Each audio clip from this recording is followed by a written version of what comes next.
I challenge each of us to be bold. Let's capitalize on the opportunity we have, and let's make Oklahoma a top 10 state.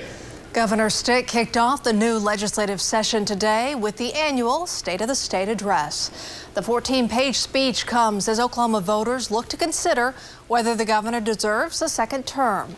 He touted the state's budget and asked us to look back to what it was like 4 years ago today. I felt our state lacked the confidence and pride I saw in other parts of the country.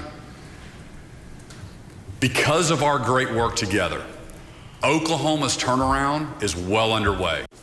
And News 9's Capitol reporter Augusta McDonald was under the dome for the speech. She joins us live at the Capitol with reaction to the State of the State. Augusta? Amanda, dozens of advocates were chanting so loudly in the rotunda today that you could hear them in the House chamber when the governor was speaking. And this wasn't the first sign today that there's going to be some contention this session.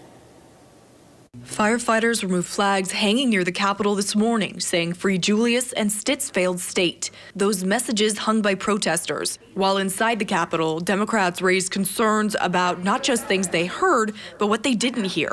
When he gave his State of the State in 2021, he talked about 3,000 people who had died in Oklahoma because of the coronavirus pandemic.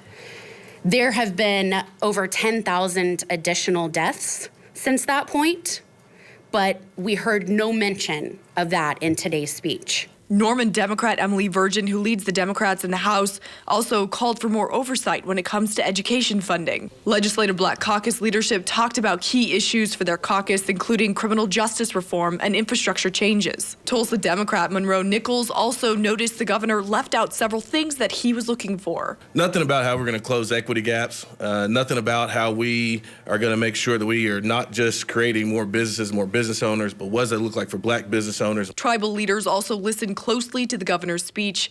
Muskogee Nation Principal Chief David Hill said in a tweet he came to listen to the governor, but harshly criticized what he had to say when it comes to McGirt. The Principal Chief of the Cherokee Nation also weighed in, saying the governor had nothing to show for his quest to overturn the ruling. There were also protests for lawmakers to restrict abortion. Protesters want it banned entirely. Live at the Capitol, Augusta McDonald, Oklahoma's own News 9. Okay, Augusta.